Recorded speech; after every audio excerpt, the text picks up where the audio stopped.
Magandang araw po. Ako po si Kara, 60 years old. Ito pong kwentong ibabahagi ko sa inyo ay nangyari noong taon 1992.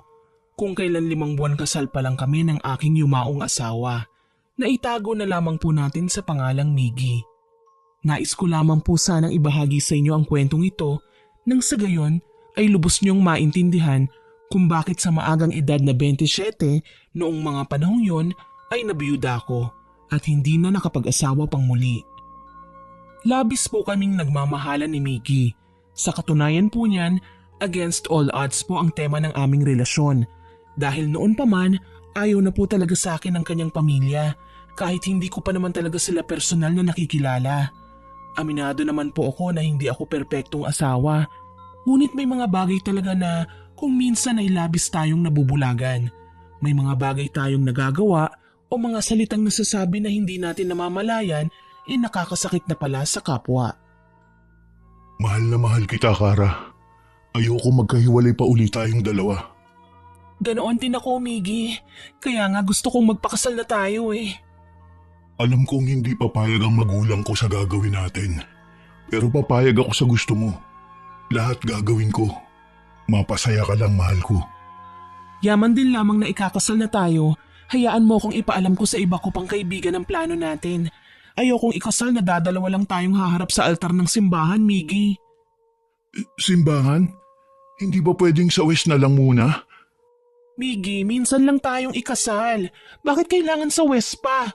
Gusto ko sa simbahan. Gusto kong maging sikat kahit minsan lang sa buhay ko.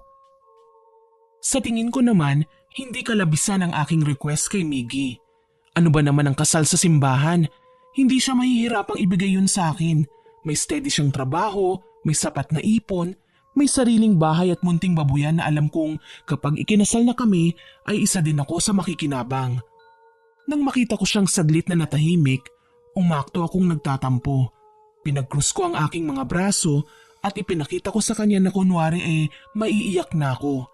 Alam ko naman talaga na makukuha ko siya sa ganito. Hindi niya ako matitiis. Maya-maya nga, lumambot ang ekspresyon ng kanyang muka. Sige, gagawin natin yung gusto mo. Pero makikiusap lang ako. Huwag na tayo mag-imbita ng maraming bisita. May sakit si nanay. Baka ma-stress siya at alam mo naman na hindi siya sanay na humarap sa maraming tao. Babe, hayaan mong masanay si nanay paminsan-minsan. Siyempre kapag ikinasal na tayo, kailangang makaharap siya sa family ko. Alam mo naman na marami-rami din kami, hindi ba? May mga lolo at lola pa ako, mga tita at tito, mga pinsan. Isama mo ng mga kaibigan ko at mga kakilala. Kagaya nga ng inaasahan, walang nagawa si Miggy sa aking mga request sa kanya at pinagbigyan niya ako. Naisagawa kaagad ang pamamanhikan kung saan dito ko nakilala ang kanyang nag-iisang kapatid na babae na si Ate Melissa. Base sa aking obserbasyon, hindi palang ngiti si Ate Melissa. Palagi siyang seryoso. Lahat ng sinasabi niya ay pino at hindi kababakasan ng biro. Yun nga lang, mahilig sumuway si Ate Melissa. Lahat na lang napupunan niya. Ikaw pala ang kasintahan ni Miggy. Masaya ako na makilala ka. Ako din naman, masaya kang makilala, ate. Hindi ka ba nagpupupo sa nakatatanda sa'yo? Bakit ate? Kailangan pa ba yun? Hindi ako sinagot ni Ate Melissa. Nakikita ko ang reaksyon sa kanyang muka. Dismayado. Ewan ko ba, may mga panahon talaga na dire-diretso akong nagsasalita na hindi ko namamalayan na nakakasakit na pala ako sa iba. Sabi nga nila, dapat daw i-filter ko muna ang mga gusto kong sabihin bago ko ilabas sa bibig ko. Kaso lang, nakasanayan ko na eh. Ang hirap baguhin ang ugaling nasa akin na talaga. Kaya naman kahit may napapansin na akong pagtabang sa pakikitungo sa akin ni Ate Melissa, deadma pa rin ako. Iiling-iling na iniwan niya ako at kinausap ang aking mga magulang. Ako naman, pabaliwalang nilapitan si Miggy. Ni hindi ko na binati ang nanay niya. Dinaan-daanan ko lang. Naalala ko kasi ang sabi ni Miggy na hindi raw sanay makipag-usap sa ibang tao ang ina niya. Siyempre ayokong mabwisit sa akin ng matanda. Kaya naman umiwas na lamang ako. Napansin yata ito ng aking kasintahan kaya kinuusap niya ako. Babe, hindi mo man lang binati ang nanay ko. Babe, hindi sa ayaw ko siyang pansinin. Naiilang lang kasi ko eh. Sabi mo hindi ba, hindi siya sanay na makipag-usap sa iba? Anong malay natin? Baka maburyong lang siya sa akin. Okay na ako sa ganito.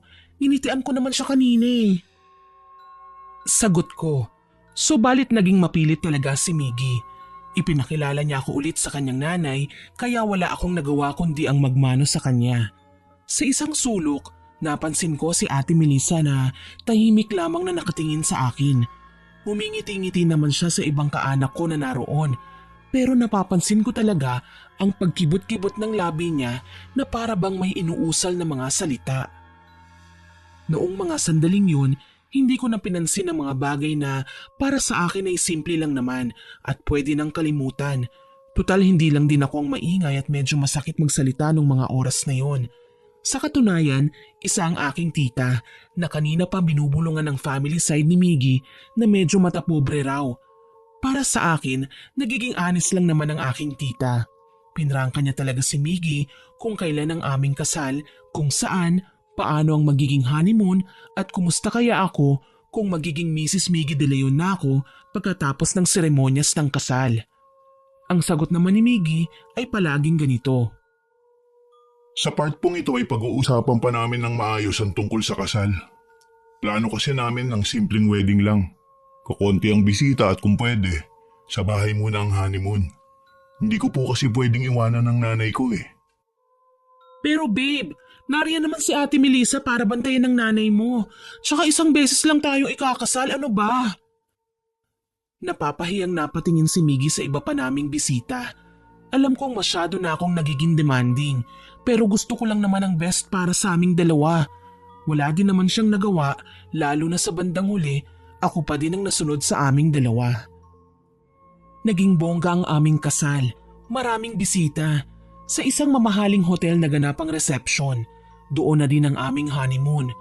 Natupad ang sinabi ko na si Ate Melissa muna ang magbabantay kay Nanay Feli sa bahay nila. Ayun nga lang, kinaumagahan, nagising na lang kami sa natatarantang tawag sa amin ng aking hipag. Sinugod raw niya ang aking mother-in-law sa ospital. Na-stress raw ang matanda at hinahanap si Miggy kaya kahit hindi pa dapat tapos ang pagsasaya namin ng aking asawa, napilitan kaming pumunta sa ospital. Pumasok kami sa ward kung nasaan si Nanay Feli. Napuna ko, marami ding pasyente doon. Kabado naman na nilapitan ng aking mister ang kanyang nanay at kapatid. Kumusta si nanay ate? Heto, katutulog lang. Kagabi ka pa niyan hinahanap eh. Ang sabi ng doktor, mild stroke daw. Kaso medyo nahihirapan siyang magsalita. Bumuntong hininga ako at napahalukip-kip.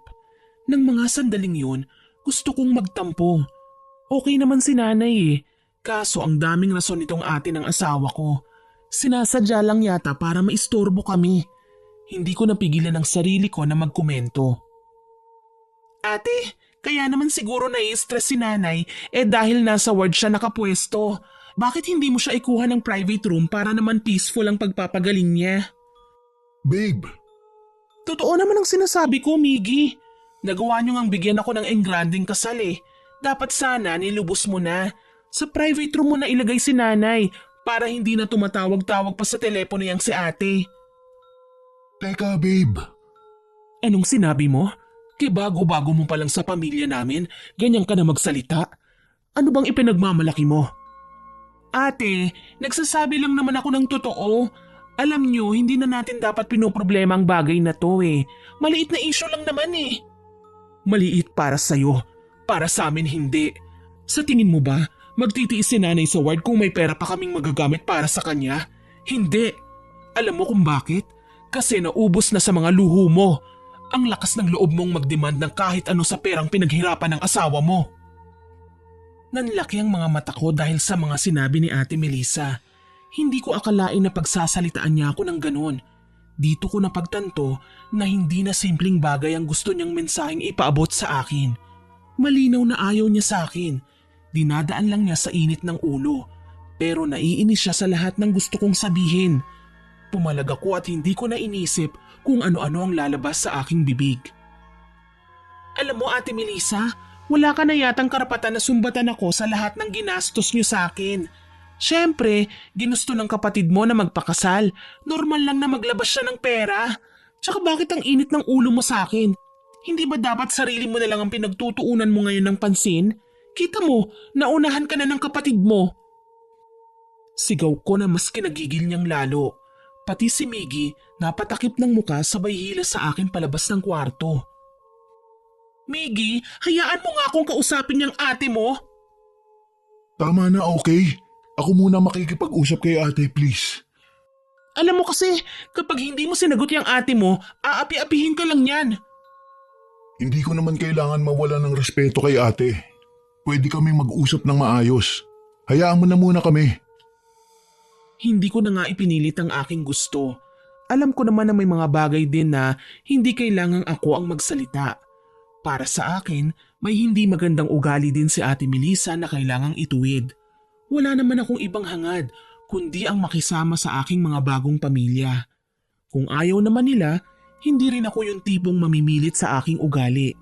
Hindi ako ipinanganak para magpabilib sa ibang tao, kundi nabubuhay ako para pasayahin ang sarili ko. Sa huli, nagpaalam ako kay Miggy na lalabas ng ospital. May restaurant naman sa katapat na gusali at doon ako pumasok.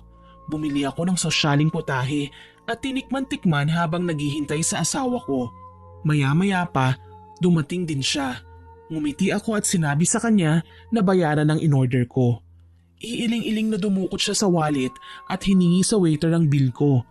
Nang makita niya yon, napamulagat si Miggy. Babe, anong klaseng pagkain ba yung in-order mo at kay mahal naman? Yan kasi ang specialty nila eh. Gusto kong tikman para malaman ko kung magiging favorite ko na ba. Ikaw, baka gusto mong kumain. Pwede tayong mag-order ulit. Babe, saka na. May bibilin pa akong mga gamot na kailangan inumin ni nanay. Kailangan ko pa bang sumama? Pwede bang sa hotel na lang ako? Hindi pa ako ready na kausapin ulit si Ate Melissa eh. Huminga ng malalim si Miggy. Alam ko naman na hindi niya ako tatanggihan eh. Ipinagpara na lang niya ako ng masasakyan at hinayaan akong umuwi sa hotel. Nang mga sandaling yun, gusto ko na naman na magtampo kay Miggy. Katatapos lang ng kasal namin pero mukhang mahuhuli na naman ako sa priority niya. Makalipas ang ilang araw, sinundo niya ako sa hotel. Inuwi na ako ni Miggy sa kanyang bahay. Nagulat ako dahil naroon din si Nanay Feli at Ate Melissa. Babe, anong ginagawa nila Ate Melissa dito sa bahay? Kasabay ng kasal natin ay pinalipat ko na sina ate at nanay dito, babe. Hindi ko kasi sila pwedeng iwanan sa dati naming bahay. Alam mo na, puro babae lang. Saka hindi ko naman sila pwedeng pabayaan. Wala bang trabaho yung ate mo? Pag-aawayan ba na naman natin to? Kung ako kasi ang nagkataong nasa lugar niya, mahihiya na akong makitira sa'yo. Baka nakakalimutan mo, babe. May asawa ka na. Hindi naman pwedeng sa isang bahay dalawang reyna. Tsaka hindi ka naman bulag. Alam mong ayaw sa akin ng ate mo. Iwasan mo na lang kasi siya, please. Pwede naman kayong wag nang magpang-abot. Hayaan mo na lang ako na gampanan ko ang pagiging anak ko kay nanay.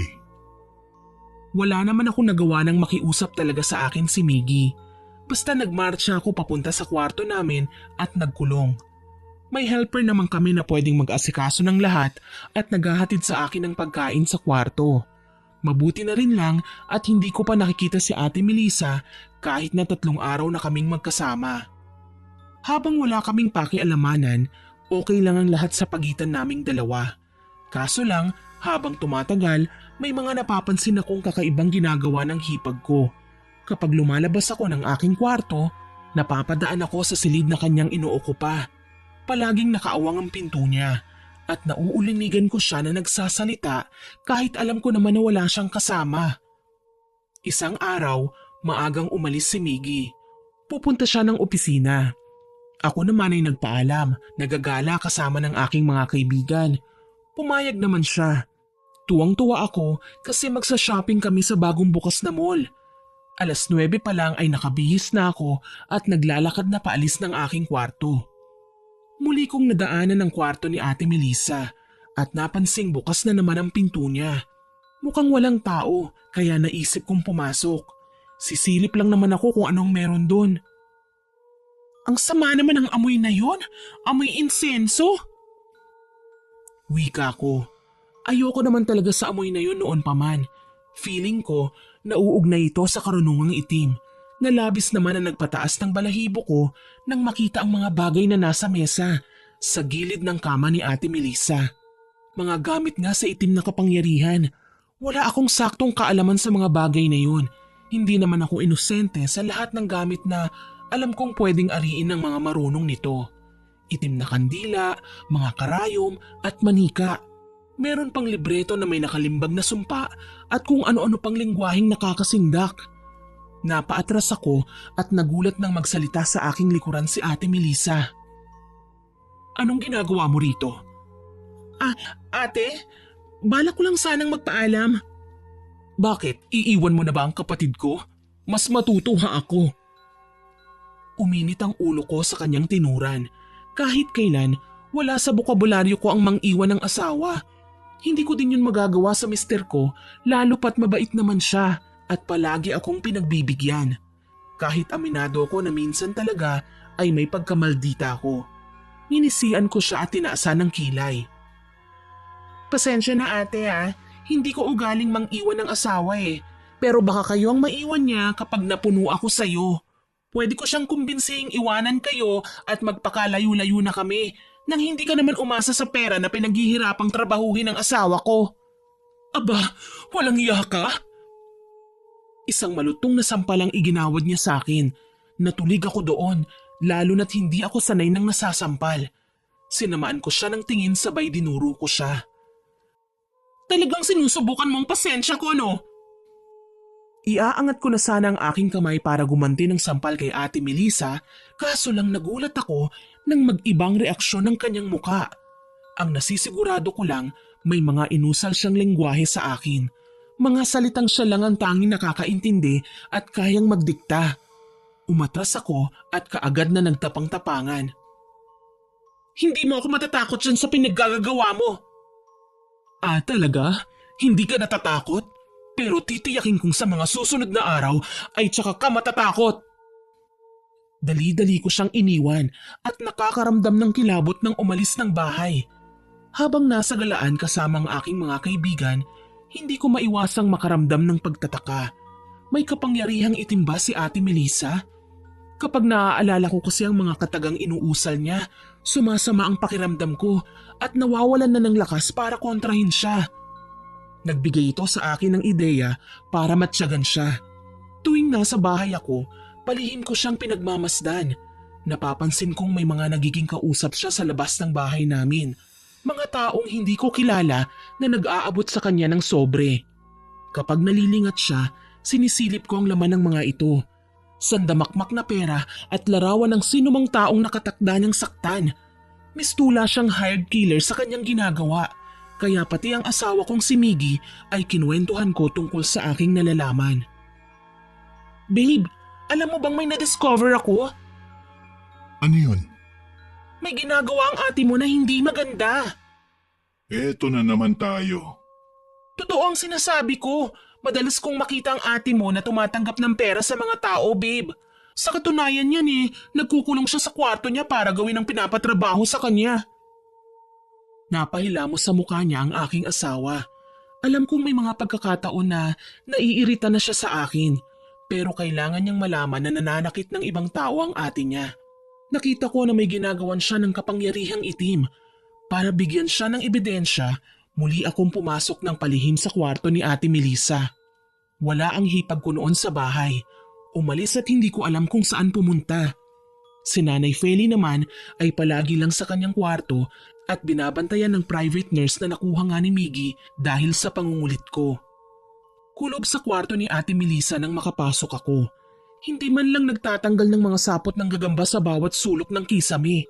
Ang mas ikinatatakot ko pa, hindi na kinakahiya ni Ate Melissa na i-display ang mga weirdo niyang kagamitan bilang pagpapakilala sa tunay niyang katauhan. Isang mambabarang na nagpapabayad ng malaking halaga para makapanakit o kung hindi naman pumatay ng tao. Ha? Oras na malaman ko kung anong lihim na tinatago mo. Exit ka na sa buhay namin, Ate Melissa. Nakalak ang pinto ng kwarto niya. Halatang may tinatago talaga. Pero nahanap ko ang duplicate key at ginamit yun para pumasok at maglibot-libot doon. Nanginginig na tinitigan ko ang 2 boteng nasa ilalim ng bedside table. Kumpirmado, mga ibinabad ito na insekto. Ninakaw ko ang isa sa mga ito at nagtatakbong bumalik sa kwarto namin ni Miggy. Natatawa pa nga ako na hinihingal, pero at least nakuha ko naman ang kailangan kong ipakita sa asawa ko. At siguradong ipapatapon na ni Miggy ang lahat ng bagay na nasa loob ng kwarto ni Ate Melissa. Para hindi ako mapagbintangan, umalis ako ng bahay at nag-shopping. Marami akong pinamili. Sinadya akong magtagal sa mall at umastang inosente. Hindi ko nga alam kung paano ko nagawa ang lahat ng yun eh. Ang nakakasiguro lang ako, hindi kami magkasundo ni Ate Melissa at mainit ang dugo namin sa isa't isa.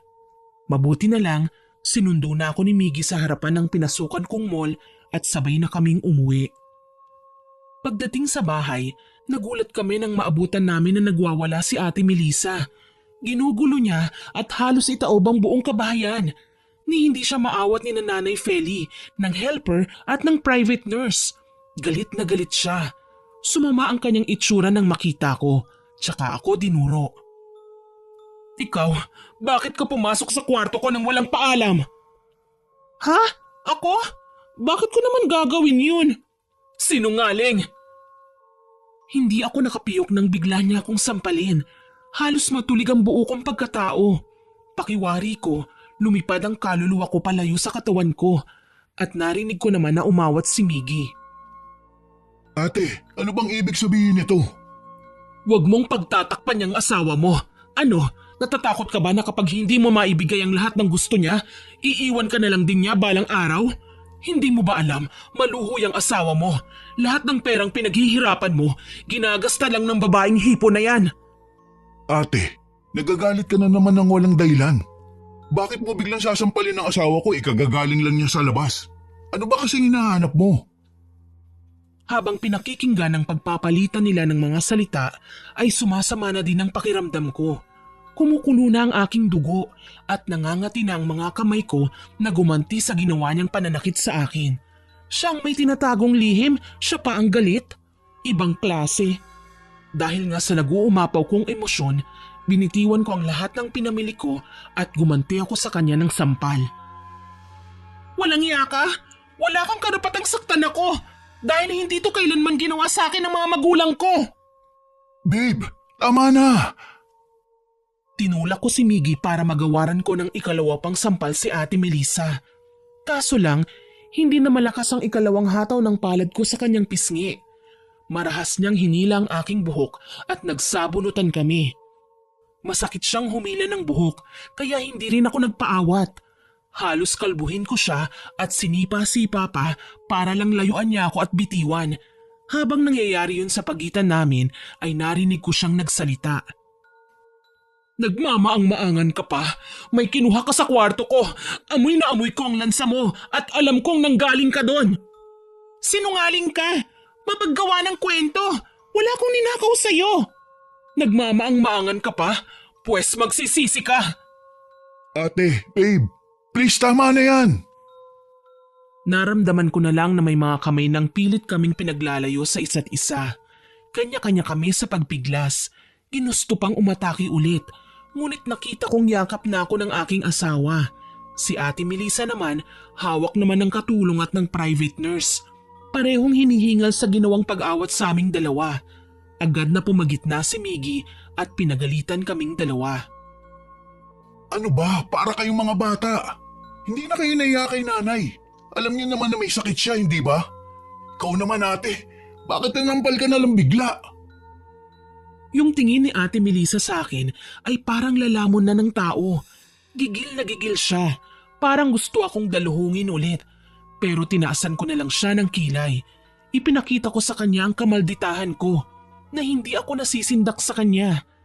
Dinuro niya ako tsaka pinanlisikan ng mga mata si Miggy. Sige, kampihan mo yung asawa mo. Total kayo naman ang magsasama, hindi ba? Di bale, hindi rin naman kayo magtatagal eh. Uminit ang ulo ko sa sinabi niya. Para niya kaming pinagbabantaan. Siyempre, sumagot ako. Dinuro ko din siya. Sa nanlalaking mga mata, ipinagkalat ko ang sikreto niya. Palibhasa, hindi ka takot magbanta kasi mambabarang ka. Ano, itatanggi mo? Ilang beses na kitang nakitang tumanggap ng bayad mula sa mga hindi kilalang tao dyan sa labas ng bahay. Ilang tao na ba ang binarang mo? At ano, ako na ba ang isusunod mo? Hayop kang talagang haliparot ka. Pagbabayaran mo ang kaguluhang ginawa mo. Sigaw niya kaso lang inawat kami ulit ni Miggy. Galit na galit niyang dinuro si ate. Tumigil ka na ate, sumusobra ka na. Lahat na lang ng nagiging kasintahan ko, tinatakot mo. Pinagbabantaan. Pero wag mo na maasahan na hahayaan kitang gawin din ang mga bagay na yan sa asawa ko. Hindi mo na kami mapaghihiwalay pa. Sige, magkampihan kayo. Ikaw babae, magsisisi ka sa ginawa mo. Singhal niya sa akin sabay tawa. Nakakasindak ang kanyang paraan ng paghalakhak kaya naman bumaba ang tingin ko sa kanyang nakakuyom na kamay. Sigurado ko may mga buhok ako sa palad niya at ito ang ipinagmamalaki niya na magagamit niya laban sa akin. Bigla akong kinabahan. Sinubukan ko siyang lapitan kaso lang tinalikuran niya na kami. Gustuhin ko man siyang habulin, pinigilan naman ako ni Miggy. Hayaan mo na si ate, babe. Magpahinga ka na. Ihahatid ko lang din si nanay sa kwarto niya. Sige babe, mauuna na muna ako sa kwarto. Ang sakit pa ng anit ko sa paghila niya sa buhok ko eh. Maktul ko. Hindi ko maiwasang mangamba na baka may gawin sa buhok ko si Ate Melissa. Habang nagkakasukatan kami ng tingin, sa may kainan, kakaiba ang mga pagngisi niya. May halong banta at paninindak. Malinaw na may binabalak nga siyang gawin sa akin. Hinintay ko si Miggy at ipinakita sa kanya ang garapong ninakaw ko nang makapasok siya sa kwarto. Bakit mo ba kasi kinuha yan, babe? Kaya naman pala galit na galit sa'yo si ate. Talagang kakampihan mo siya, babe. Alam mo ba kung anong bagay na ito? Ginagamit niya sa pambabarang. Ginagamit niya para makapanakit ng tao. Matagal ko nang alam yan, okay? Pero hindi naman niya yung ginagamit sa amin. Basta ba hindi rin namin siya pakikialaman? Namin? Paano naman ako, babe? Hindi ko gustong ginagawa niya. Pwede kayong madamay. Ipasunog mo na kasi ang mga gamit niya na may kinalaman sa kapangyarihang itim. Sa pamamaraan na yon, hindi na siya makakapanakit ng basta-basta dahil wala siyang magagamit. Huwag mo nang hintayin kayo naman ang saktan niya. Nagpapasakop siya sa dilim, babe. Sa pagkakataong ito, maliwanag na walang sino man ang maaalala niyang kaanak o kadugo niya na sinasaktan kapag nagpapasakop o nagpapasapi sa kadiliman. Hintakot kong wika sa kanya. Mabuti na lang talaga, napao ko si Miggy. Sinabi niya na ako na raw ang bahala na kumuha ng mga gamit ni Ate Melissa at lilibangin lang niya ang kapatid niya sa labas. Sinamantala ko naman na gawin yon nang magising kami ng maagang maaga. Planado ko na ang lahat. Papasok ako sa kwarto ni ate para kunin ang mga ginagamit niya pati na ang pinagdududahan kong buhok ko na nakuha niya sa pananabunot niya sa akin. Kaso lang, napatda ako. Pagpasok ko sa kwarto, wala na si ate. Hindi na din namin siya mahanap kahit sa ang sulok ng bahay. Ang sabi pa ni nanay, namataan niya si Ate Melissa na maagang umalis at sumakay ng tricycle. Wala naman daw sinabi sa kanya kung saan pupunta. Ang mas ikinagimbal ko pa, nawawala ng mga gamit niya sa loob ng kwarto. Literal na malawakang paglalayas ang kanyang ginawa dahil hindi ko na mahanap ang mga gamit niya. Bakante at malinis na ang kwarto. Dahil doon, nagwala ako. Hayop! Walang yang Melissa na yan! Kapag may nangyaring masama sa akin, papatayin ko talaga siya! Ay! Babe, bakit ba ang aga mong nagwawala? Nagtaka ka pa? Wala nang ate mo rito. Umalis na siya. Dinala niya ang mga gamit niya. Teka nga, hindi ba dapat masaya ka? Gustuin ko man, hindi ko magawa, babe. Delikado ang buhay ko sa kanya. Alam kong may binabalak siyang masama sa akin, lalo na't hawak niya ang ilang hibla ng buhok ko.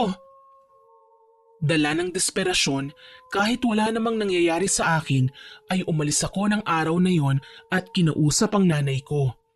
Nagsumbong ako sa kanila, kagaya nga ng inaasahan, nagalit kay Melissa ang mga kapamilya ko. Alam kong naging magkaaway kami, pero masaya ako dahil wala na siya sa bahay. Ang problema ko na lang kapag binarang niya ako. Mabuti na lang at may nirekomenda si Mama na isang kilala niyang manggagamot, si Aling Belen na taga Quezon Province.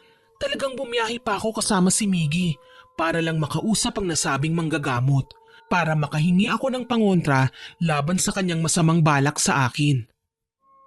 Mula sa ilang oras na biyahe, huminto ang sinasakyan naming kotse sa isang lumang bahay na gawa sa kawayan at pawid. Malawak ang bakuran, pero maraming halaman na sa tingin ko ay ginagamit ng matanda sa kanyang panggagamot. Tingin ko tuloy gumaan ang aking pakiramdam. Hindi ko pa man nakakausap ang matanda, animoy magaling na ako. Nauna akong bumaba kasunod si Miggy. Babe, sigurado ka ba sa gagawin mo? Ibig kong sabihin, ilang araw na ring wala sa bahay si Ate Melissa. Wala naman nangyayari sa'yo, hindi ba? Kailangan pa bang may mangyari sa akin bago ko magpagamot, babe? Baka nakakalimutan mo. Ate mo ang gumagawa ng kaguluhan sa buhay natin. Huwag mo naman konsentihin ang mga kalokohan niya. Wala naman akong sinasabing ganyan, babe. Ang sa akin lang, okay ka naman, safe ka. At may pananampalataya sa Diyos. Siyempre mas malakas ang kapangyarihan ng may kapal kaysa sa kung anong ritual na ginagamit ng ate ko. Babe, huwag mo akong simulan ha. Hindi ka ba natatakot? Tawag ka ng tawag sa Panginoon para sa proteksyon pero hindi mo nga mahila sa kabutihan niyang kapatid mo? May sa demonyo. Teka, sobra naman yata yan, babe. Totoo naman ah. Una pa lang, nararamdaman kong ayaw na niya sa akin. Ako pa ang maluho? Ako pa ang gastadora? Aba, sino itong nagpapaampon kahit may kakayahan naman na magtrabaho? Hindi ba't siya? Literal na makikipag-away ako kay Miggy ng mga sandaling yon. Kahit na ano pa ang irason niya, may ibabato kong kasagutan. Sabihin na niyang masama ang ugali ko, basta wala akong balak na magpatalo sa kapatid niya. Para mahinto na ang sandamakmak niyang reklamo, iniwan ko siya at nagpauna na sa pagtuloy sa bahay ng matandang si Aling Belen. Tumahimik na lamang din si Miggy at sumunod sa akin sa bakuran. Nakitao po na din siya. Tao po! Aling Belen? Nariyan po ba kayo? Tao po! Mula sa likod bahay ay may matandang babaeng sumilip. May dala siyang gulok at iilang halamang may lupa pa sa mga ugat. Na animoy kabubunot lamang. Kunot noo siyang napatingin sa amin. Sino sila? Kayo po ba si Aling Belen?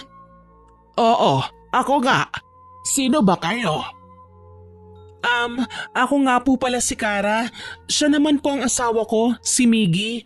May kailangan po sana kami sa inyo eh. Wika ko sa kanya. Naintindihan kagad ni Aling Belen ang mga simple kong katagang yon. Nauna siyang pumasok sa bahay tsaka kami itinuro sa kawayang sofa niya na nasa pinakasala. Maupo kayo. Maraming salamat po. Umalis sandali si Aling Belen kaya kinalabit ako ni Miggy. Para bang mas concerned siya sa kanyang kapatid, sakali man na may maisip akong paraan para kontrahin ang mga pinaggagawa niya sa akin. Maya-maya pa, bumalik si Aling Belen at may dalang 2 tasang may lamang umuusok na kape. May tinapay ding nakalagay sa supot na yung tipong nabibili sa mga tindahan. Oh, heto, magmerienda muna kayo. Habang pinag-uusapan natin kung ano ang sadya ninyo. Ang totoo po niyan, Aling Belen. Gusto po sana naming magpatawas, Aling Belen. Medyo nagkaroon po kasi kami ng hindi pagkakaintindihan ng aking hipag eh. At natuklasan kong may kaalaman siya sa pambabarang. Hindi ko pinansin ang panlalaki ng mga mata ni Miggy nang tahasan kong sinabi kay Aling Belen na natuklasan ko ang tungkol sa mga garapon at pagtanggap ni Ate Melissa ng bayad para makapanakit ng tao. Ipinaliwanag ko sa kanya na may mga ginagawang hindi maganda ang aking hipag at natatakot ako na baka ako na ang susunod niyang barangin dahil nasa kanya ang buhok kong nahablot niya noong nagsabunutan kami. Tumango-tango si Aling Belen tsaka ipinatong ang kanyang palad sa aking kamay. Naniniwala ka ba sa Panginoon, iha? Opo naman, naniniwala po ako sa may kapal. Kung ganon, wala kang dapat ikatakot. Hindi mo kailangan maalarma kahit ilang beses ka pang barangin ng iyong hipag. Kung naniniwala ka sa Panginoon at alam mo sa iyong sarili na wala ka namang kasalanan, hindi ka tatablan sa kahit na anong paraan ka pa niya saktan. Pero Aling Belen, magbabayad naman ako eh. Bigyan mo na lang kasi ako ng pangontra. Iiling-iling na tumayo si Aling Belen sa kinauupuan at saglit na nagtungo sa kanyang kwarto. Sa kanyang pagbalik, may dala na siyang bracelet na sa tingin ko ay siya din ang gumawa. Oh, heto. Isuot mo. Hindi lang pangontra sa pambabarang ang pulseras na yan. Pwede ka ding protektahan sa mga masasamang elemento at engkanto. Thank you po, Aling Belen. Inabutan ko siya ng pera pero nagtaka ako nang hindi niya tinanggap.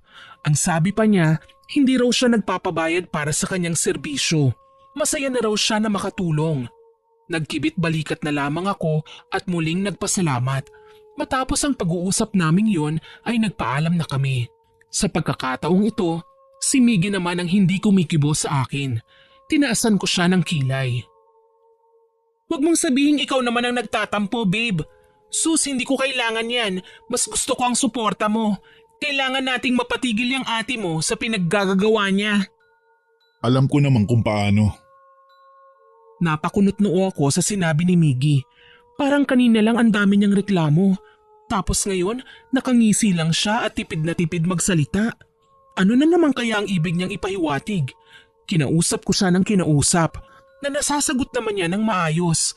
Kaso lang, nag-iibang kanyang aura at kinikilabutan ako.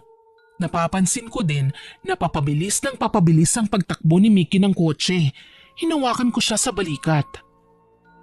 Babe, hinay-hinay ka lang naman. Wala naman akong ginagawang mabilis, Kara. Alam kong labis na nakakagulat ang sinabi niyang yun. Tinawag niya akong Kara na kahit minsan simula nang magkarelasyon kami ay hindi niya ginawa. Mas lalo pang bumilis ang takbo ng aming kotse at hindi ko na siya maawat pa. Nang hindi sinasadyang makatingin ako sa rearview mirror, gayon na lamang ang pagkagulat ko. Kitang-kita ko si Ate Melissa na nakaupo sa backseat at malademonyong nakangisi sa akin. Para makatiyak, lumingon ako sa likuran at wala namang nakita. Kaso lang, nang paharap na ako ng tingin sa kalsada, napadyos ko na lang po ako nang makitang sumalpok na ang minamanehong kotse namin ng asawa ko sa isang headwall kung saan nagawa pang madurog ng malakas ng impact sa semento kaya nagtuloy-tuloy kami sa pagkakahulog sa hindi naman kalalimang bangin. Nagpagulong-gulong kami at makailang beses akong nabagok hanggang sa nanlabo na ang aking paningin. Humihinga pa ako noon pero nagulat ako nang pareho na kaming duguan ng aking asawa. Para makahingi ng tulong, bumisina pa ako ng ilang beses hanggang sa may makapansin sa amin. Sigawan na lamang ang aking narinig bago ko tuluyang nawalan ng malay. Hindi ko na alam kung gaano ako katagal na nahihimbing pero animoy lantang gulay ako nang magkamalay. Nasilaw pa ako sa liwanag ng ilaw at puting pintura ng kisame na bumungad sa akin. Nasaan ako? Nangihina akong tanong. Tsaka ko lang napagtanto na may ibang nakabantay pala sa akin. Isang babae. Nang lumingon siya sa akin, bahagya siyang ngumiti. Kara, salamat naman at nagising ka na. Napakunot noo ako.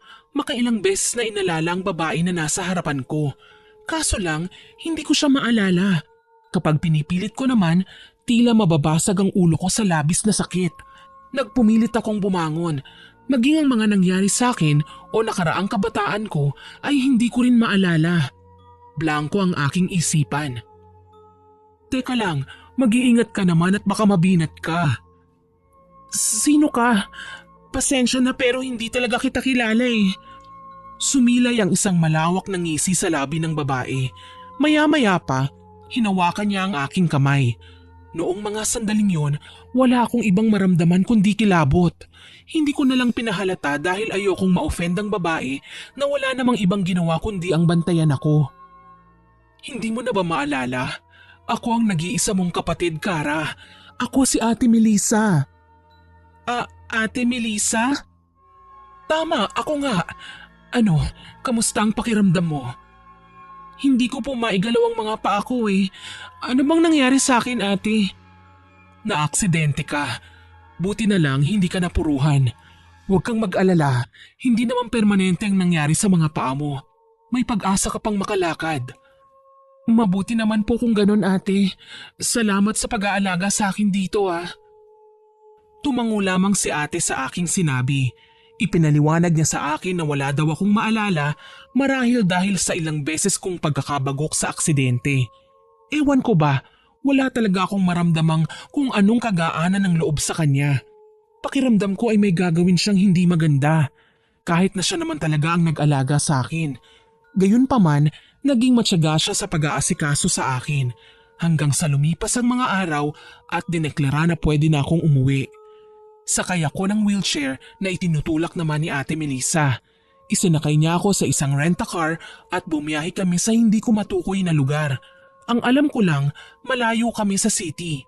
Huminto kami sa isang tila ancestral house na malayo sa kabayanan. Kailangan mong magpahinga pagdating natin sa bahay ha? Opo ate, maraming salamat po. Dito ba tayo nakatira? Oo, ito ang bahay natin. Pati ba ito hindi mo maalala? Umiling ako at humingi sa kanya ng pasensya. Wala talaga akong maalala sa kung ano man ang nangyari sa akin sa nakaraan. Kung sino ang kasama ko sa pagkadisgrasya o kung talaga bang kapatid ko si Ate Melissa. Hindi ko naman kasi maramdaman na kapatid ko siya eh. Nakalimutan ko din pati edad ko. Ang alam ko lang, nagpapasalamat ako at buhay ako ngayon at nakaligtas ako sa naganap na aksidente sa buhay ko. Pagpasok namin sa bahay ay nilibot ko ito ng tingin. Malawak pero wala akong makitang maski isang larawan ko. Ate, wala po ba tayong family picture man lang o nakapag-asawa ba ako? Wala. Takot ka nun sa litrato kaya wala kang larawan maski isa. Tsaka kung pwede, huwag ka ng maraming tanong. Ako man ay gusto nang magpahinga. Sige po ate. Pasensya na po. Inihatid niya ako sa aking magiging kwarto. Sa pagpasok pa lang namin, alam ko na kaagad na tila ilang taon nang hindi nagagamit ang nasabing silid. Nalalanghap ko ang lumang amoy ng mga unan at kumot na nakapatong sa kama. Para bang naitago ito sa kabinet ng mahabang panahon. Amoy naptalina pa ang mga yon. Lumang-luma na din ang silid. May mga alikabok pa na hindi nalinisan ng maayos, pero hindi naman yung tipong nakakasipon. Inalalayan ako ni Ate Melissa para makahiga sa kama. Medyo nahihirapan pa kasi akong makagalaw eh. Umaasa ako na makakalakad din ako at hindi na magiging pabigat pa sa kanya. May mga pinainom siyang mga gamot sa akin tsaka ako maayos na kinumutan. Matulog ka ha, kailangan mong lumakas. Salamat ate. Nakakatuwa kang ganyan ka ano. Malayo sa dati mong ugali. Mukhang magkakasundo pa tayo eh. Ha? Ano pong ibig mong sabihin ate? Wala. Kalimutan mo na yung sinabi ko.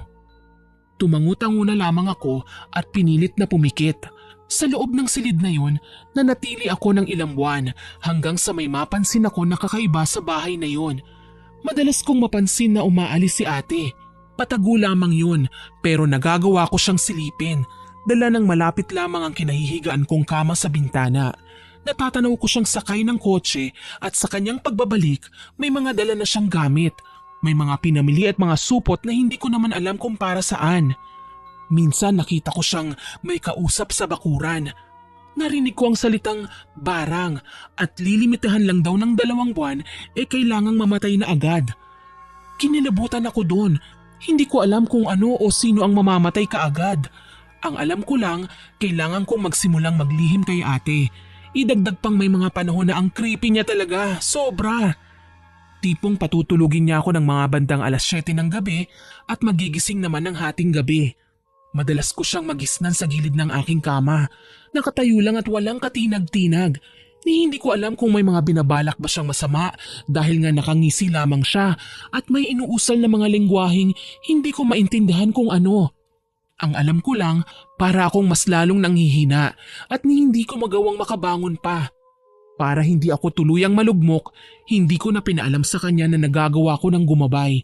Nariyan kasi ang pakiramdam kong hindi ko kailangan sabihin sa kanya ang mga mahalagang bagay na yon, lalo na at estranghera pa din siya sa pakiramdam ko. Pansin ko din, hindi niya inaasa sa akin ang pagkain. Siya mismo ang nagsusubo sa akin. Ate, hindi naman ako naputulan ng kamay eh. Kaya ko nang isubo ang pagkain. Hayaan mo kung gawin ito, Kara. Pero ate, nahihirapan na po kasi akong lumunok eh. Sunod-sunod na po ang pagsubo niyo. Wala akong pakialam. Basta kumain ka at ako ang magsusubo sa'yo. Natigilan ako sa biglaang pagbulyaw niya sa akin. Bigla akong natakot. Parang sa isang iglap, naging kay weirdo na niyang tignan. Hindi na din ako lumaban pa. Pati sa pagliligo, siya na ang gumagawa noon para sa akin. Kahit pa nga sabihin niyang pareho namang kaming babae, nariyan sa aking puso na hindi ako sanay sa mga ginagawa niya para sa akin. Hindi ako sanay na pinaliliguan at naiilang ako sa mga ginagawa niya. Ate, ako na po ang bahala sa pagsisipilyo. Kaya ko na po. Babantayan pa rin kita. Bilisan mo na riyan. Wika niya sa akin. Pansin ko pa, ayaw na ayaw niyang makita ako na nagpa-practice na maglakad. Kaya naman hindi ko na lamang pinapakita sa kanya na nakakaipon na ako ng lakas. May kung ano kasi sa kutob ko ang bumubulong na ligtas ako kapag nagkukunwaring walang muwang sa lahat ng bagay. Ni ayaw niya akong padungawin sa labas ng bahay at nakalakang lahat ng pinto at bintana kaya mistula akong preso sa loob. Tinanong ko si Ate Melissa tungkol dito pero lagi siyang may binibigay sa akin na sagot.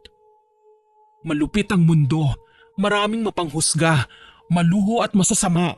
Ikaw ay minsan na ding nahawahan ng kasamaang meron ng mga tao dyan sa labas. Kaya nakakulong ka dito para manumbalik ka sa pagiging isang mabuting babae.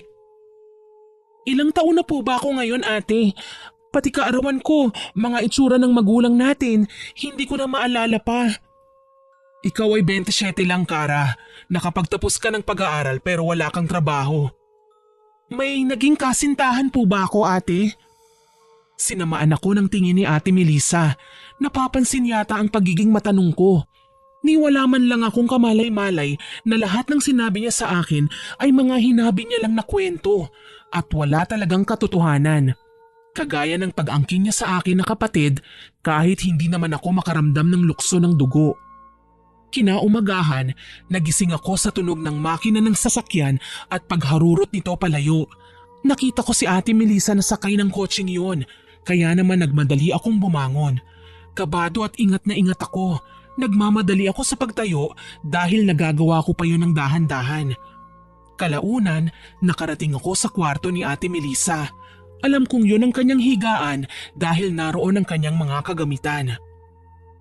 Bakit pakiramdam ko ay may mahahanap akong bagay dito na makapagpapaalala sa akin ng buo kong pagkatao? Kinikilabutan ako sa tuwing inaalala ang kabutihan sa akin ni Ate Melissa. Para bang hindi naman yun ang nakasanayan niya. Nakakakabalang talaga. Maliban sa damit at iba pang personal na gamit, may iba akong bagay na nalaman sa kanya. May mga tinatago siyang gamit para sa pambabarang.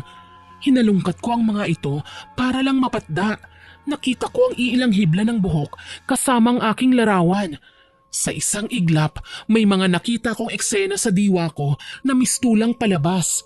Ang kasal, ang pagsugod namin sa ospital na pinagdalhan kay Nanay Feli, pati ang sabunutan namin ni Ate Melissa. Nasapo ko ang aking ulo at nagpatuloy sa paghalungkat sa kanyang mga gamit. Mga litrato ng kasal namin ng kapatid ni Ate Melissa, mga larawan noong namamanhikan at ang aking tunay na mga magulang.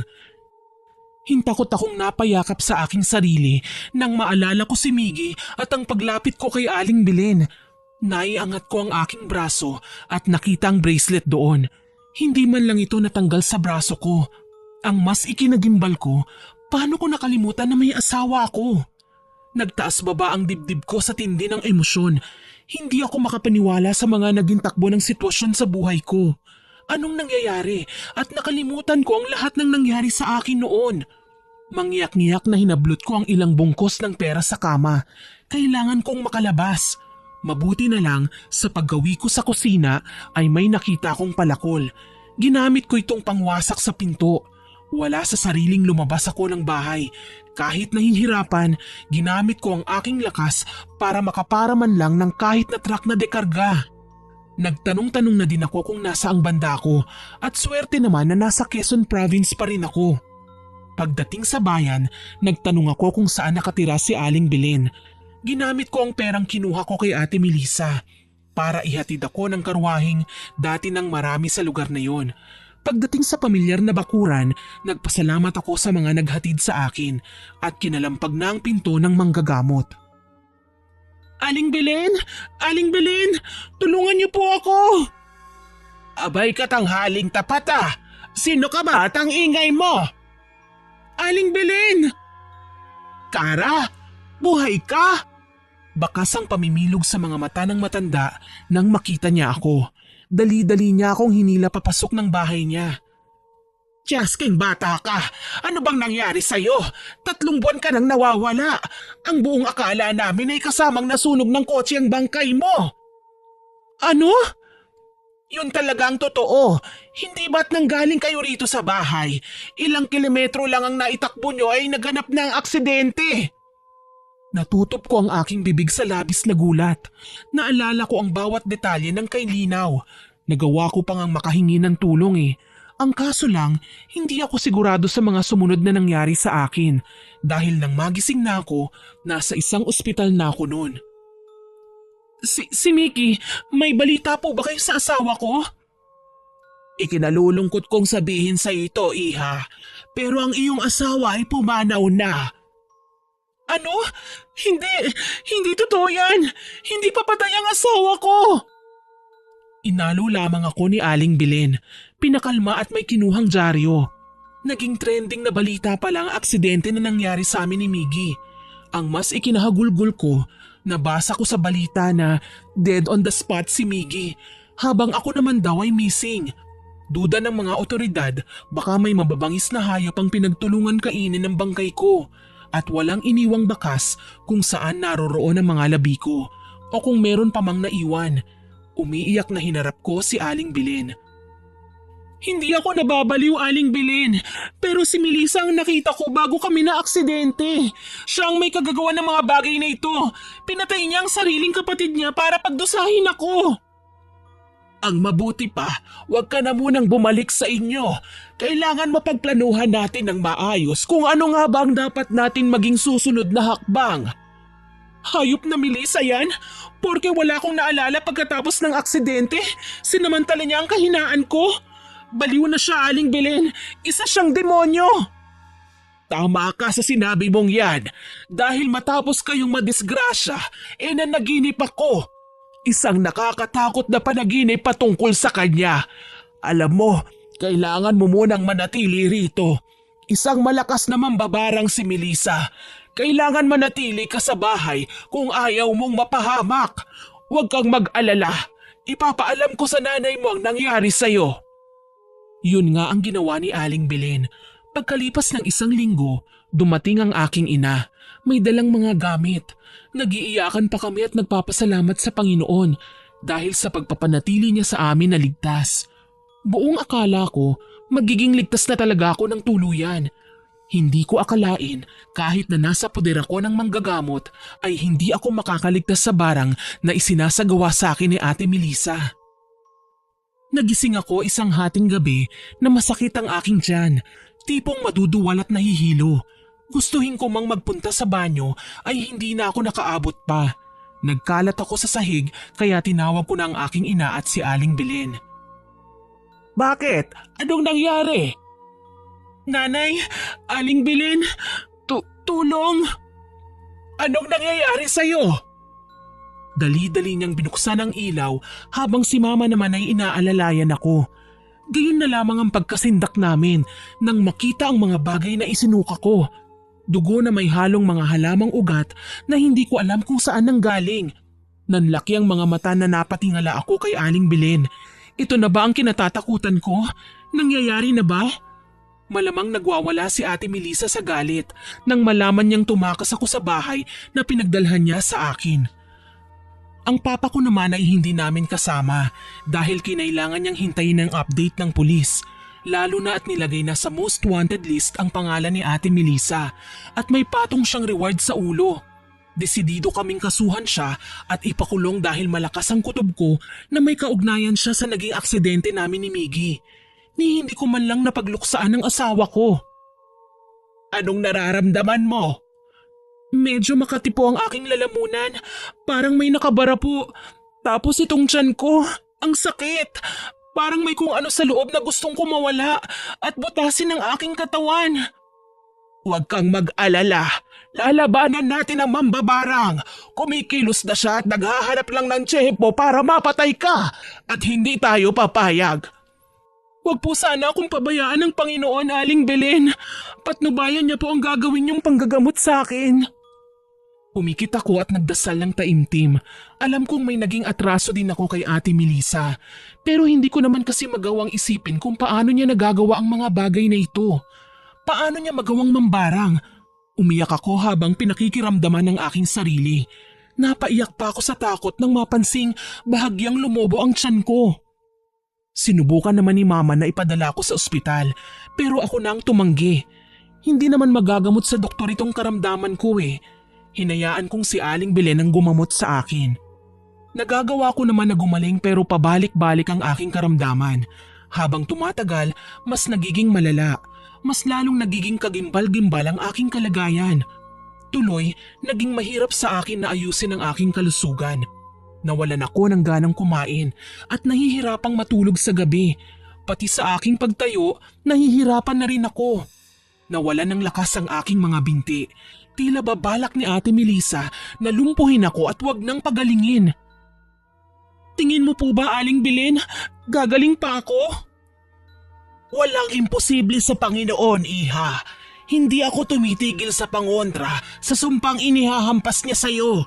Magtiwala lang tayo. Nang mga sandaling yun, nangungulubot na ang aking balat. Kumapal, tila ba tinubuan ng maraming kalyo na sa tuwing kakamutin ko ay nag-aastang balakubak na sumasabog sa alikabok kapag nagugulo. Diring-diri ako sa sarili ko noon ni hindi ko magamit ang mga pampaganda na hindi mawala sa buhay ko dati. Ang aking mga lotion at pabango na tila ba mas pinakakapal ang aking karamdaman kahit magwisik lang ako ng kaunti. Nanginig ako sa labis na kalungkutan. Nawalan na nga ako ng asawa, nasira pa ang buhay ko. Ano na lang ang magiging kalalabasan ng kinabukasan ko? Wala na. Malayo na ako sa dating maluhong babae na nakukuha at nabibili ang gusto sa isang iglap lang. Ngayon, mukhang ako ang nanganganib na bawian ng buhay sa isang pitik lang ng daliri. Huwag kang mag-alala. Susubukan kong maghanap ng panibagong lunas para gamitin natin dyan sa nanunuyo mong balat. Maraming salamat po, Aling Belen. Hindi niyo ako sinukuan. Aminado po ako na mapagmataas ako dati. Akala ko ako na ang masusunod sa bawat dikta ng tadhana. Pero hindi ko akalaing pwede pala akong bumagsak at lumagapak sa lupa. Iha, lahat ng tao ay nagkakamali. Hindi na ba tayo perpekto eh? Ako nga nagkasala din. Ang mahalaga, natututo tayo sa bawat pagkakamali at nagpapakumbaba tayo na marunong din tayong magpatawad. Sana po makaligtas ako sa pagsubok na ito. Ipinapangako ko po na magpapakabait na ako at magbabago. Hindi na ako magiging maluho hanggang sa umabot sa puntong nakakapanakit na ako ng ibang tao. Makuha lang ang gusto ko. Mangyayari ang lahat, Iha. Basta magdasal ka lang palagi. Alam ko naman na mabuti kang tao eh. Naliligaw ka lang ng landas. Mula noon kahit may sakit ako, pinagbubutihan ko ang pagdarasal. Kahit nahihirapan akong bumangon, nagagawa kong ibigay ang aking lakas para makaupo. Ang nanay ko naman ay hindi rin ako iniwan at sinukuan. Sa katunayan niyan, sabay kaming nagdarasal para sa ikagagaling ko. Hanggang isang araw, nagkataong kaming dalawa lang ni Aling Belen sa bahay. Ako naman ay nakakaupo na ng mga sandaling yon. Ang balat ko naman ay kasalukuyan kong pinapahiran ng langis dahil nanunuyo sa dami ng kalyo at nagsusugat kapag nahihila. Sabi sa akin ni Aling Belen, nararamdaman daw niyang humihina ang puwersa ng mambabarang na umaatake sa akin. Lalo na noong maisagawa na niya ang palipad hangin, kaya kahit papano natuwa ako. Kaso lang bigla akong sinagian ng takot nang marinig ko ang pagsigaw ni Ate Melissa sa labas ng bahay ni Aling Belen kung nasaan kami ngayon. Lumabas ka riyan, Kara! Nanginginig ako sa takot at napasiksik sa aking kinauupuan. Hindi ko kailanman inaasahan na magkikita kami sa pagkakataong ganito. kung kailan mahina ako at walang kalaban-laban.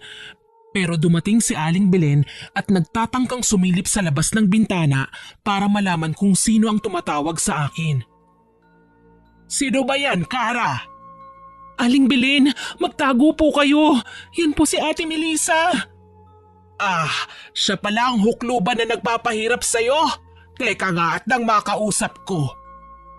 Aling Belen, wag na po kayong lumapit. Baka kung ano po ang gawin niya sa inyo. Hintakot kong pigil pero hindi talaga nakinig sa akin si Aling Belen.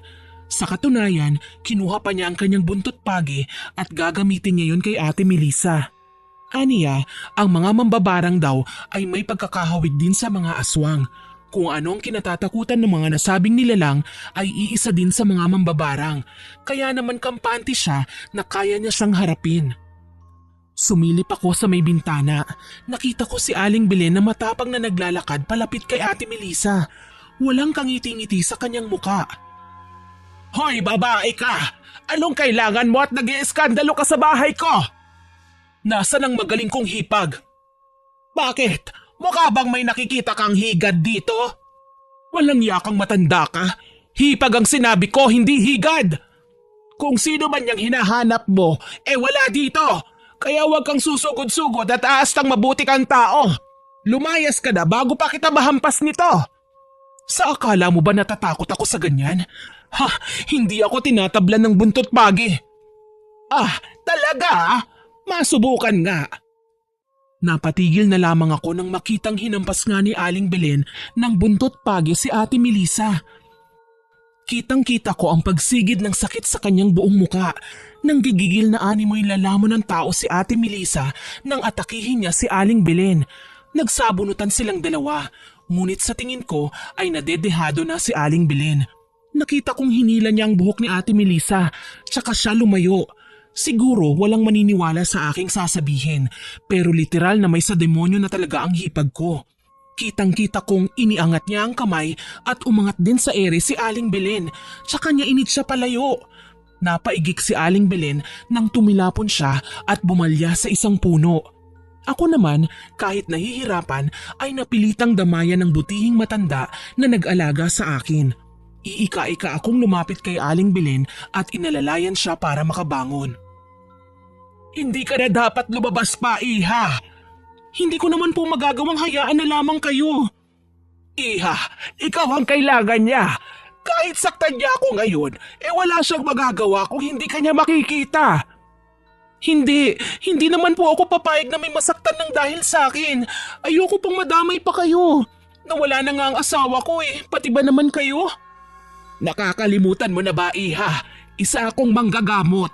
Marami kong alam na proteksyon para mailayo ang sarili ko sa kapahamakan. Kagaya na lang ng pulseras na meron ka. Hindi niya tayo gaanong masasaktan. Halika, magdasal tayo. Magkahawak ang kamay namin ni Aling Belen nang umusal siya ng mga Latina dasalin. Ako naman, nakatingin lang kay Ate Melissa. Kitang-kita ko ang disgusto sa kanyang muka, kaya naman hindi ko na siya tinitigan. Nilakasan ko ang aking loob at umusal din ang sariling dasal para sa aking sarili. Para na rin sa aming kaligtasan.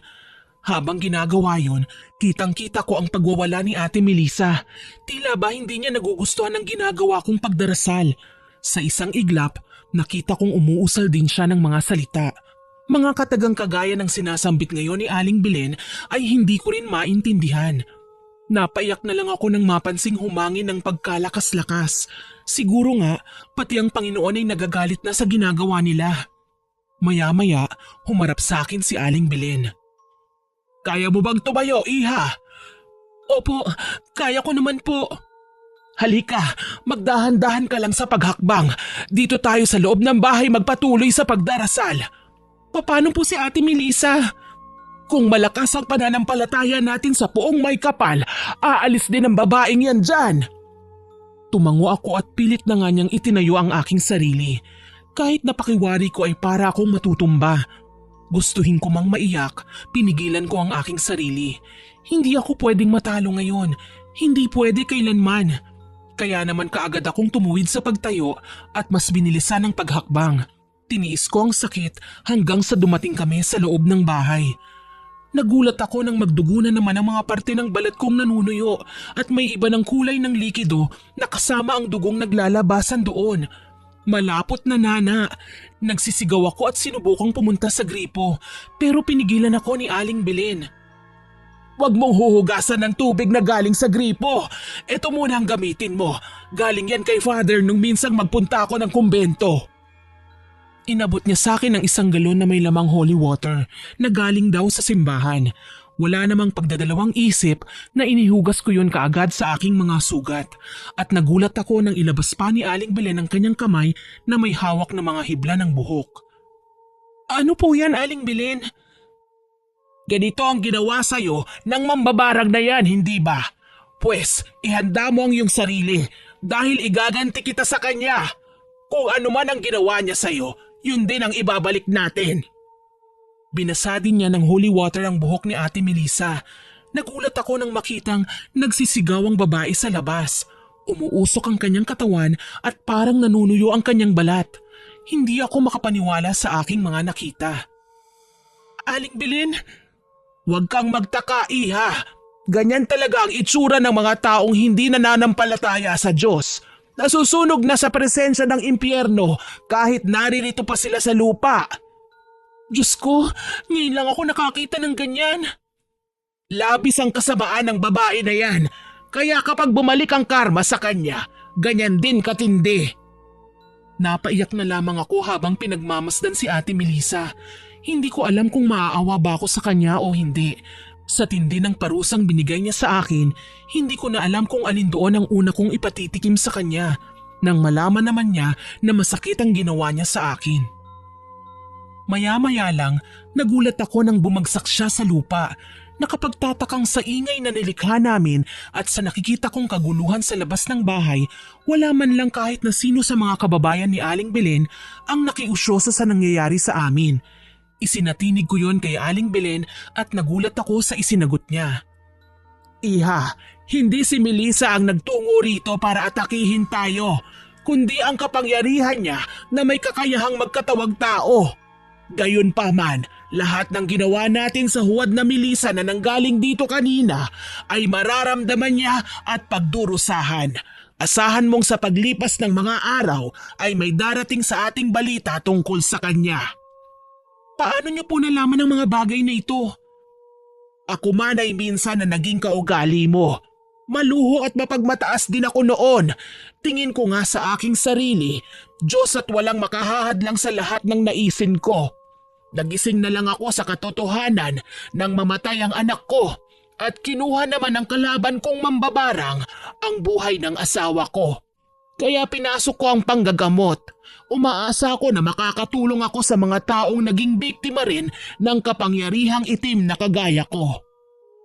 Napayakap ako kay Aling Belen, kaya pala kahit ano pang nangyayari sa akin ay hindi niya ako sinukuan. Nagpasalamat ako sa kanya at muli ay naging dagdag aral na naman sa akin ang mga nangyari sa araw na yon. Makalipas ang ilang araw, napansin kong bumuti-buti na ang kalagayan ko. Nagagawa ko ng tumayo nang hindi pa ika-ika. Ang balat ko naman nagsisimula ng kuminis ulit. Nanumbalik na din ang laman sa aking katawan at hindi na ako butot balat. Tuwang nanalamin ako at halos maiyak sa labis na saya. Hindi ko alam kung paano mapapasalamatan ang butihing manggagamot na nag-alaga sa akin. Habang nagsusuklay, nagambala ako ng pagtawag mula sa kanya.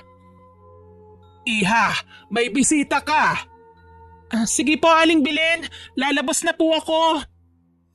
Pagkalabas ko ng kwarto, nagulat ako nang makita ko si Nanay Feli, ang aking biyenan. Naka-wheelchair pa rin siya, luhaan ng mga mata at may hawak na lalagyan ng abo na nakapangalan kay Miggy. Nanay Feli? Ipinaliwanag sa akin ni Aling Belen na hindi pa din nakakapagsalita ng maayos si Nanay Feli. Nagpunta lang daw ang ginang sa kinaroroonan namin para ibigay ang mga labi ng aking yumaong asawa, kasama ang last will and testament niya. Karamihan sa kanyang mga ari-arian na naipundar ay mapupunta sa akin. Si Nanay Feli naman kukunin na raw ng pinakamalapit pa nilang kamag-anak na nakabase sa Amerika. May inilagay din daw palang pera doon si Miggy para sa kanyang ina, sakali man na may mangyaring masama sa kanya. Nag-iyakan kami ni Nanay Feli. Kahit nahihirapan siyang magsalita, ay humingi siya ng kapatawaran sa ginawa sa akin ni Ate Melissa. Pinatawad ko siya at sa totoo lang, ang gaan ng aking pakiramdam. Aniya, nasa isang mental hospital daw si Ate Melissa. Nakakulong dahil tinangkang sunugin ng bahay nila na pinagtaguan sa akin ng babae. Malala na daw ang kalagayan ng babae at mukhang hindi na magtatagal. Kung ano man kasi ang nangyari sa akin noong mga nakaraang buwan ay tila ba lumipat ito sa kanya. Hindi rin nagtagal si Nanay Feli dahil mamayang gabi na pala ang flight niya para mangibang bansa. Nang maiwan kaming dalawa ni Aling Belen, muli na naman akong napaiyak. Napakabuti sa akin ng Panginoon. Binigyan niya ako ng ikalawang pagkakataon para mabuhay at hindi ko ito sasayangin. Sa tingin mo po ba, Aling Belen, gagaling pa si Ate Melissa? Oo naman, kapag natuto na siyang magpakumbaba at magpatawad. Alam kong kahit nasa bingit na siya ng kamatayan ay bibigyan siya ng Panginoon ng pagkakataon. Sana naman po para makita niya kung gaano kaganda ang buhay, para maubos lang sa galit at pagnanais niyang makaganti. Pasasaan ba't maiisip din niya ang mga bagay na yan? Oh, ano nang balak mo ngayon? Napaisip ako tsaka naalala ang ipinamana sa akin ni Miggy. Hindi ko man lang nagawa ng maayos ang tungkulin ko sa kanya bilang asawa. Kay iksi ng binigay na panahon para sa aming dalawa. Kaya naman iaalay ko ang natitirang oras ng buhay ko sa pagtulong sa iba. Dahil alam kong ikasasaya ito ng aking yumaong asawa. Hindi na ako naghanap pa ng ibang mapapangasawa. Inabala ko ang aking sarili sa ibang mga bagay.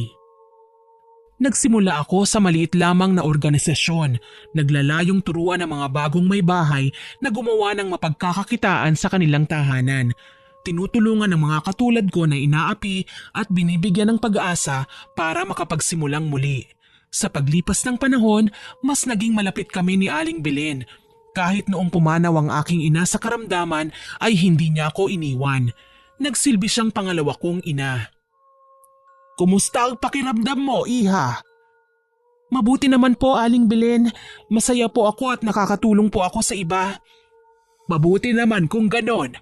Siya nga pala, may natanggap akong balita mula sa isang kakilala. Ano po yun? Si Melissa, pumanaw na raw nung isang araw. Hindi na nakayanan ng kanyang karamdaman. Ewan ko lang kung bakit, pero bigla akong nakaramdam ng hapdi sa aking puso. Kahit wala kaming magandang pinagsamahan ni Ate Melissa, naaawa ako sa kanyang sinapit. Hindi ko alam kung anong klaseng childhood ba meron siya at ganun na lamang ang kanyang ugali. Wala naman akong karapatang husgahan siya, kaya ang tangi ko na lamang na nagawa ay ang ipagdasal ang kanyang kaluluwa. Sana naman pinatawad niya ang kanyang sarili bago siya pumanaw. Kawawa naman po siya, no? Oo, iha. Nagpalamon siya sa galit, inggit at kadiliman, pati sarili niyang kapatid na gawa niyang patayin. Mabuting tao si Miggy, Aling Belen. Saan man siya naroon ngayon, alam kong nauna na niyang pinatawad ang kanyang ate.